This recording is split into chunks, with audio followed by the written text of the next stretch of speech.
ये कहानी एक गायत्री नाम की विधवा औरत की है जो अपनी बेटी आराध्या के साथ रहती थी। गायत्री अपनी बेटी आराध्या से बहुत प्यार करती थी। आराध्या जब 6 महीने की थी तभी उसके पिता मनोहर का देहांत हो गया था, जिस वजह से गायत्री ने अकेली ही पाल पोस कर अपनी बेटी आराध्या को बड़ा किया था। गायत्री ने आराध्या को कभी भी पिता की कमी का एहसास नहीं होने दिया। गायत्री आराध्या की हर ख्वाहिश को पूरा करने की पूरी कोशिश किया करती। गायत्री ने आराध्या का एडमिशन शहर की सबसे बड़े कॉलेज में करवाया। कॉलेज की फीस भरने के लिए गायत्री दिन रात कपड़े सिला करती थी। कपड़े सिलकर उसे जो भी पैसे मिलते उससे वो आराध्या की कॉलेज की फीस भर दिया करती थी। कॉलेज शहर में होने की वजह से आराध्या शहर में ही रहती थी। एक दिन संडे की छुट्टी पर आराध्या अपनी माँ से मिलने घर आई। आराध्या को देखकर गायत्री बहुत खुश हुई।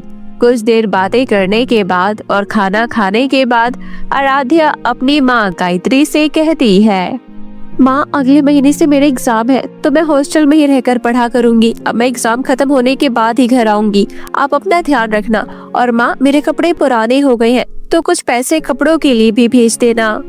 तुम चिंता मत करो बेटी, मैं तुम्हें पैसे भिजवा दूंगी। तुम बस अपनी पढ़ाई पर ध्यान दो। और हाँ बेटा, तुम अपना ख्याल रखना। आराध्या के जाने के बाद गायत्री अपनी सिलाई के काम पर लग जाती है। ऐसे ही दिन बीत रहे थे। 1 महीने से ऊपर हो चुका था, लेकिन इस बार आराध्या अपनी माँ से मिलने घर नहीं आई। तो गायत्री को आराध्या की बहुत ही फिक्र हो रही थी, इसलिए वो आराध्या से मिलने शहर में उसके कॉलेज चली जाती है। आराध्या अपनी सहेलियों के साथ कॉलेज के बाहर खड़ी होकर बातें कर रही थी। तभी वो अपनी माँ को अपने पास आते हुए देखती है, तो वो तुरंत उनके पास जाकर कहती है, माँ आप यहाँ क्यों आ गई? जल्दी से यहाँ से बाहर चलो। मैं आपसे यहाँ सबके सामने बात नहीं कर सकती। पर क्यों बेटा, क्या हुआ? मैं भी तो देखूं कि तुम कहाँ रहती हो और कहाँ पढ़ती हो और तुम्हारे दोस्त कैसे हैं। माँ क्यों आप मेरी बेइज्जती करवा रही हो? आप देख रही हो यहाँ सब अमीर घर से है। अगर आप फटे पुराने कपड़ों में मेरे दोस्तों से मिलने गए तो सब मेरा बहुत मजाक उड़ाएंगे। बुरा मत मानो, आप घर चले जाओ। मैं छुट्टी होने पर आपसे मिलने घर आऊंगी। अब आप चाहिए माँ, प्लीज। आराध्या की बातें सुनकर गायत्री उदास होकर घर वापस आ जाती है। उधर आराध्या की सहेली नताशा आराध्या से पूछती है, आराध्या वो औरत कौन थी और तुम उससे क्या बातें कर रही थी? वो तो दिखने में काफी गरीब लग रही थी। कहीं तुम्हारी माँ तो नहीं थी? वो अरे नहीं, वो औरत अपना रास्ता भूल गई थी और गलती से इधर आ गई थी तो मैं उसे रास्ता बता रही थी। पर मुझे तो वो बेचारी बहुत परेशान लग रही थी। ओह अच्छा, अब मैं चलती हूँ। मेरे पिताजी अमेरिका से बहुत सारे गिफ्ट लेकर आए हैं। बाय आराध्या। बाय नताशा। इधर गायत्री घर आकर बहुत रोती है। अगले दिन कॉलेज में नताशा आराध्या और अपनी बाकी सहेलियों से कहती है, यार एक गुड न्यूज है, मेरी शादी तय हो गई है और तुम सबको मेरी शादी के फंक्शन में आना है। क्यों नहीं, मैं तो जरूर आऊंगी। आखिर मेरी बेस्ट फ्रेंड की शादी जो है। ठीक है, कल मेरी हल्दी है और फिर मेहंदी और परसों मेरी शादी है। और हाँ, मेरी सारी सहेलियों मेरे तीनों फंक्शन में 3 अलग अलग लहंगे पहनकर आने हैं। हल्दी पर पीला, मेहंदी पर हरा और शादी में गुलाबी। मंजूर है ना सबको? सभी सहेलियां हाँ में सर हिलाती है, लेकिन आराध्या ये सब सुनने के बाद सोच में पड़ जाती है। आराध्या घर आने के बाद परेशान होकर घर में इधर से उधर चल रही थी। उसे परेशान देखकर उसकी माँ गायत्री बोलती है, क्या हुआ बेटी, तुम जब से आई हो बहुत परेशान दिख रही हो, क्या बात है? माँ मेरी पक्की सहेली नताशा की शादी है और शादी के फंक्शन में 3 अलग अलग तरह के लहंगे पहनकर जाना है, लेकिन मेरे पास 3 तो क्या एक भी लहंगा नहीं है। लेकिन मैं इतने गरीब घर में पैदा हुई हूँ कि मेरी माँ मेरे लिए सुंदर सा लहंगा भी नहीं दिला सकती। इतना बोलकर आराध्या रोने लगती है। वही गायत्री अपनी बेटी के मुँह से इस तरह की बातें सुनकर बहुत बुरा लगता है। फिर वो अपनी बेटी आराध्या से कहती है, नहीं मेरी बेटी, तुम रो मत। मैं तुम्हारे लिए 3 लहंगे लेकर आऊंगी। बस मुझे 1 दिन का समय दो। ठीक है माँ, मैं आपको 1 दिन का समय दे रही हूँ, पर मुझे कल ही लहंगे चाहिए क्योंकि नताशा की शादी में सिर्फ 2 दिन ही बचे हैं। गायत्री बहुत ही परेशानी में पड़ जाती है क्योंकि उसके पास तो इतने पैसे भी नहीं थे कि वो अपनी बेटी के लिए लहंगे खरीद सके। यही सोचते सोचते गायत्री कपड़े सिलने लगी।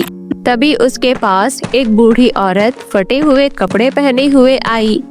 बेटी, क्या तुम मेरे लिए कपड़े सिल सकती हो? मेरे कपड़े कई जगह से फट चुके हैं। गायत्री ने आधे घंटे में ही उस बूढ़ी औरत के फटे हुए कपड़े सिल दिए। बूढ़ी औरत कपड़े पहनकर बहुत खुश हुई और एक सुंदर सी परी में बदल गई। अरे वाह, तुम्हारे हाथों में तो जादू है। तुमने मेरे फटे हुए कपड़े सिलकर एकदम नए जैसे कर दिए। बोलो, तुम्हें क्या चाहिए? तभी गायत्री परी से 3 लहंगे मांगती है। फिर परी 3 गुलाबी रंग के लहंगे देकर वहाँ से गायब हो जाती है। उसके बाद गायत्री खुश होकर अपनी बेटी आराध्या को बुलाती है। आराध्या, तुम कहाँ हो? ये देखो, मैं तुम्हारे लिए 3 लहंगे ले आई हूँ। ये सुनकर आराध्या बाहर आती है और देखती है कि तीनों लहंगे गुलाबी रंग के हैं। लहंगे को देखकर आराध्या बोलती है, क्या माँ, आप मेरे लिए एक ही कलर के 3 लहंगे लेकर क्यों आ गई हो? मैंने तो आपको बोला था कि मुझे पीला, हरा और गुलाबी रंग का लहंगा चाहिए। मैं एक ही रंग का लहंगा लेकर क्या करूँगी? तभी एक चमत्कार होता है और दूसरा लहंगा पीला और तीसरा हरे रंग में बदल जाता है। ये देखकर गायत्री और उसकी बेटी आराध्या दोनों दंग रह जाती है।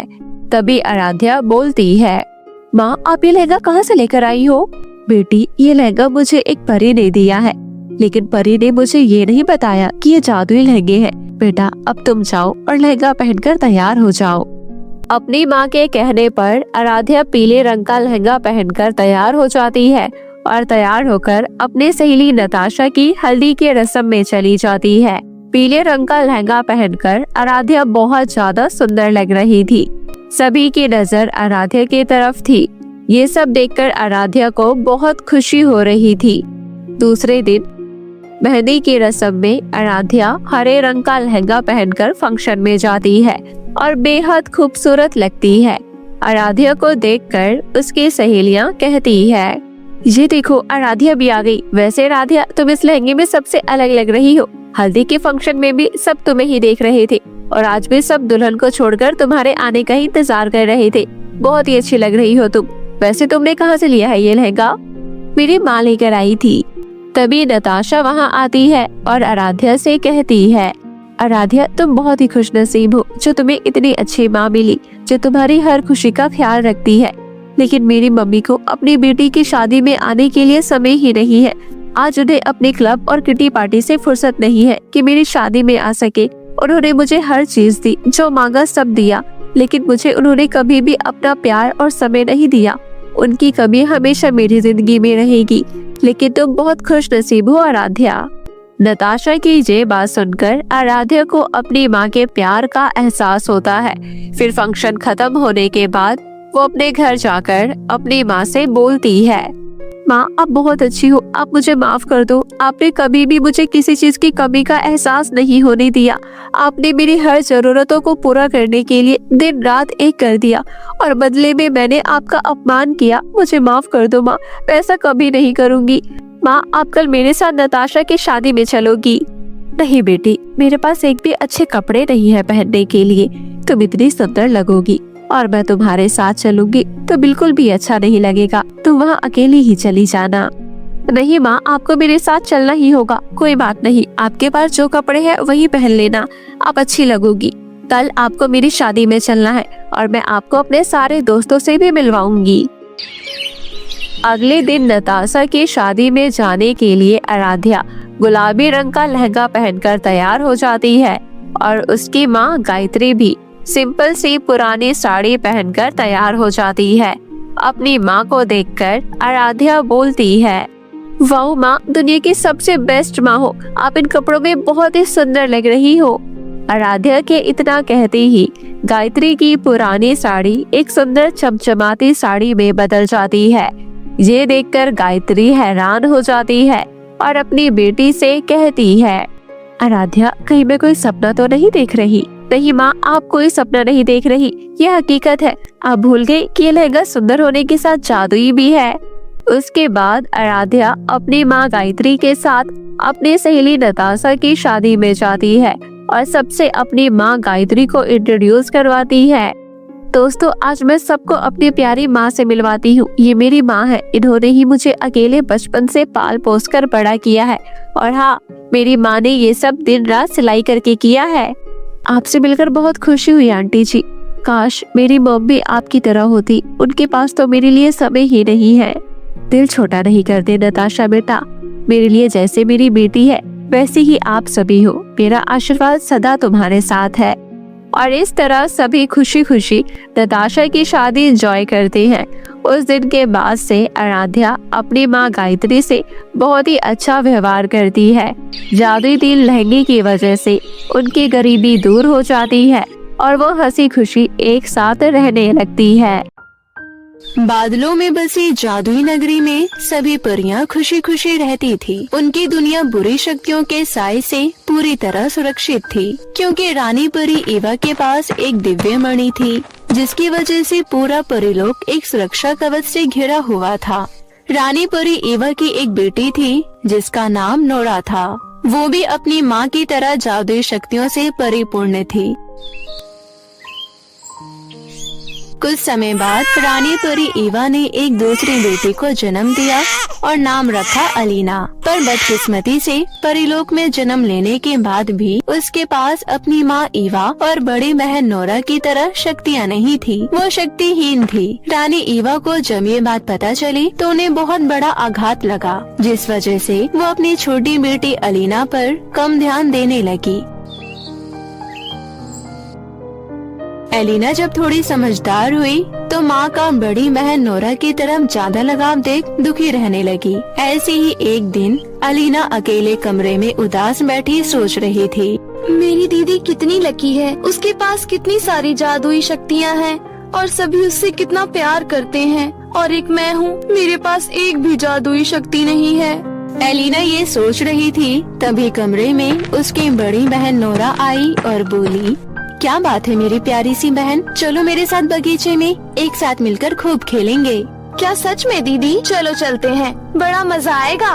वहाँ चलकर तितलियाँ पकड़ेंगे। इतने में वहाँ रानी परी ईवा आई और बोली, ओह नोरा, तुम यहाँ हो? चलो मेरे साथ, मुझे तुम्हें एक खास जगह लेकर जाना है। पर माँ, मुझे अलीना के साथ खेलना है। तुम आने वाले समय में परिलोक की रानी बनने वाली हो। वैसे भी अब तुम बड़ी हो गई, तुम्हें बगीचे में अलीना के साथ खेलना शोभा नहीं देता। चलो मेरे साथ। ये सुनते ही अलीना का खिला हुआ चेहरा मुरझा गया। नोरा को भी बहुत बुरा लगा, पर माँ के कहने पर उसे मजबूरन वहाँ से जाना पड़ा। ऐसे ही समय बीत रहा था और देखते ही देखते अलीना 18 वर्ष की पूरी हो गई। सुबह सुबह जब अलीना नींद से जागी तो वो बहुत खुश थी, क्योंकि आज उसका जन्मदिन था। आज माँ और दीदी ने मेरे लिए जरूर बहुत बड़ा सरप्राइज रखा होगा। मैं जल्दी से तैयार होकर हॉल में जाती हूँ। अलीना ने सुंदर सा गाउन पहना और फटाफट दौड़ते हुए हॉल में गई। लेकिन वहाँ ना तो कोई डेकोरेशन था, ना तो कोई सरप्राइज। यहाँ तक कि किसी ने भी उसे विश तक नहीं किया। वो उदास होते हुए बगीचे में गई। तभी उसे वहाँ अपनी बड़ी बहन नोरा दिखाई दी, जो बगीचे में अपनी शक्तियों का अभ्यास कर रही थी। वो दौड़ते हुए उसके पास गई और बोली, दीदी पता है आज मेरा। इतने में रानी परी ईवा वहाँ आई और बोली, तुम्हें कितनी बार कहा है अपने कक्ष में रहा करो, तुम्हें दिखाई नहीं दे रहा? वो अपनी जादुई शक्ति का अभ्यास कर रही है। आने वाले समय में अकेली नोरा को ही राजगद्दी संभालनी है। ये सुन अलीना रोते हुए बोली, माँ, आप जब देखो मुझ पर गुस्सा करती रहती हो। मैं भी तो आपकी बेटी हूँ, लेकिन आप सिर्फ दीदी से ही प्यार करती हो। आपको तो इतना भी नहीं पता कि आज मेरा जन्मदिन है। अगर आप मुझसे इतनी ही नफरत करती हो तो आपने मुझे जन्म ही क्यों दिया? ये कहते हुए अलीना रोते हुए अपने कमरे में चली गई। पर वो इतनी दुखी थी कि वो ज्यादा देर कक्ष में नहीं रह पाई और दुखी होकर परिलोक के सुरक्षा कवच के घेरे से बाहर काफी दूर भटकते भटकते एक घने जंगल में चली गई। वो भूखी और प्यासी होने के साथ साथ काफी डरी हुई भी थी। तभी उसे डरावनी आवाजें सुनाई देने लगी। इतने में एक घनी झाड़ियों के पीछे से एक जंगली कुत्ता बाहर आया और अलीना घबराकर जमीन पर गिर गई और मदद के लिए चिल्लाने लगी। जंगली कुत्ता अलीना पर हमला करने ही वाला था। इतने में एक सुंदर औरत वहां आई और जंगली कुत्ते को अपने हाथों में पकड़े डंडे से मारकर दूर भगा दिया। तुम ठीक तो हो ना? ओह, आपका बहुत शुक्रिया, आपने मेरी जान बचाई। तुम पहले ये बताओ, इस खतरनाक घने जंगल में अकेले तुम क्या कर रही हो तबला बजाकर? दरअसल मैं परीलोक की रानी परी ईवा की छोटी बेटी अलीना हूँ, पर मुझे कोई भी परीलोक में प्यार नहीं करता। यहाँ तक कि मेरी माँ भी नहीं करती, क्योंकि मेरे पास कोई भी जादुई शक्ति नहीं है। और आज जब मेरा 18वां जन्मदिन है, किसी ने मुझे विश भी नहीं किया, बल्कि आज के दिन माँ ने मुझे खूब डांटा। चुप हो जाओ प्यारी राजकुमारी, मेरे पास एक तरकीब है जिससे तुम्हारे पास भी जादुई शक्तियाँ आ जाएगी और सब तुमसे प्यार करने लगेंगे तबला बजाकर। क्या सच में? पर कैसे? अगर तुम परीलोक की दिव्य मणि लेकर मुझे दोगी तो मैं अपनी शक्तियों से उस मणि के अंदर की सारी शक्तियाँ तुम्हें दे दूंगी, क्योंकि मैं एक जादूगरनी हूँ। फिर तुम्हारे अंदर भी बाकी परियों की तरह जादुई शक्तियाँ आ जाएगी तबला बजाकर। दिव्य मणि? पर वो तो परीलोक की सुरक्षा कवच है, मैं कैसे ला सकती हूँ? माँ को पता चलेगा तो वो मुझे बहुत मारेंगी। तुम्हें वो दिव्य मणि कुछ देर के लिए ही तो लानी है, फिर थोड़ी देर बाद वापस अपने साथ ले जाना। अगर तुम चाहती हो तुम्हारी माँ तुम्हें भी तुम्हारी बड़ी बहन की तरह प्यार करे और तुम्हारे पास भी जादुई शक्तियाँ हो, तो तुम सोच लो तुम्हें क्या करना है। मैं तो तुम्हारे भले के लिए ही बोल रही हूँ तबला बजाकर। एलिना जादूगरनी तंबोला की बातों में आ गई और बोली, ठीक है, मैं कल दिव्य मणि लेकर आऊंगी, तुम मेरा यहीं पर इंतजार करना। पर मेरी एक बात का ध्यान रखना, दिन में नहीं रात के समय ही आना, तब सभी सो रहे होंगे और किसी को पता भी नहीं चलेगा। अच्छा, अब तुम अपने परीलोक वापस लौट जाओ, किसी को पता चल गया तो गड़बड़ हो जाएगी तबला बजाकर। पर मैं परीलोक जाऊँ कैसे? मैं रास्ता भटक गई हूँ। अच्छा रुको, डिंग डोंग गिली गिली गप्पा शो। ये कहते हुए जादूगरनी तंबोला ने अपना जादुई डंडा घुमाया और जादुई कालीन प्रकट हो गया। एलिना खुश होते हुए जादूगरनी तंबोला से विदा लेकर जादुई कालीन में बैठकर वापस परीलोक लौट गई। वहीं जादूगरनी तंबोला की हंसी से पूरा जंगल गूंज उठा। अब मेरा सपना जल्दी पूरा हो जाएगा, फिर परीलोक की रानी मैं बनूंगी। ग्रेट जादूगरनी तंबोला। तबला बजाकर। उधर एलिना परी जादूगरनी तंबोला के बिछाए जाल में फंस गई। फिर अगले दिन उसने चुपके से माँ के कमरे से दिव्य मणि चुराई और रात होते ही जंगल जा पहुँची। तुम कहाँ हो जादूगरनी? देखो, मैं ले आई जादुई मणि। अब जल्दी से मुझे भी बाकी परियों की तरह जादुई शक्ति की मालकिन बना दो। इतने में जादूगरनी तंबोला प्रकट हुई और हंसते हुए बोली, तुम आ गई? मैं तुम्हारा कब से इंतजार कर रही थी। तुम दिव्य मणि ले आई तबला बजाकर। हाँ, ये देखो ये दिव्य मणि। अब तुम जल्दी से मुझे भी शक्तिशाली परी बना दो, अब मुझसे और इंतजार नहीं हो रहा। तो फिर देर किस बात की, जल्दी से मणि मुझे सौंप दो, फिर देखना मेरा कमाल तबला बजाकर। जैसे ही एलिना परी ने जादुई मणि दुष्ट जादूगरनी तंबोला के हाथों में सौंपी, तो वो अपने असली रूप में आकर भयानक हंसी हंसते हुए बोली, बेवकूफ परी, आखिर तुम मेरे जाल में फंसी गई। तूने कितनी आसानी से मेरी बातों में आकर दिव्य मणि मेरे हवाले कर दिया। अब मुझे परियों की रानी बनने से कोई नहीं रोक पाएगा, तेरी माँ भी नहीं। तबला बजाकर। जैसे ही जादूगरनी तंबोला ने अपना काला जादू दिव्य मणि पर किया, तभी अचानक परीलोक का सुरक्षा घेरा अपने आप टूट गया। ये देख तंबोला जादूगरनी अलीना को अपने साथ लेकर परीलोक ले गई और रानी परी ईवा को युद्ध के लिए ललकारने लगी। रानी परी, देख मैं वापस आ गई। अब तू मेरा कुछ नहीं बिगाड़ पाएगी, क्योंकि मेरे पास दिव्य मणि है। तबला बजाकर। ये कहते हुए जादूगरनी तंबोला एलिना को अपने साथ लिए परी महल में दाखिल हुई। रानी परी ईवा अपनी बेटी एलिना को जादूगरनी तंबोला के साथ देख बौखला गई। तंबोला, तेरी इतनी हिम्मत, छोड़ दे मेरी बेटी एलिना को। छोड़ दूंगी, इतनी भी जल्दी क्या है। पहले मैं परियों की रानी का ताज तो पहन लूं, तबला बजाकर।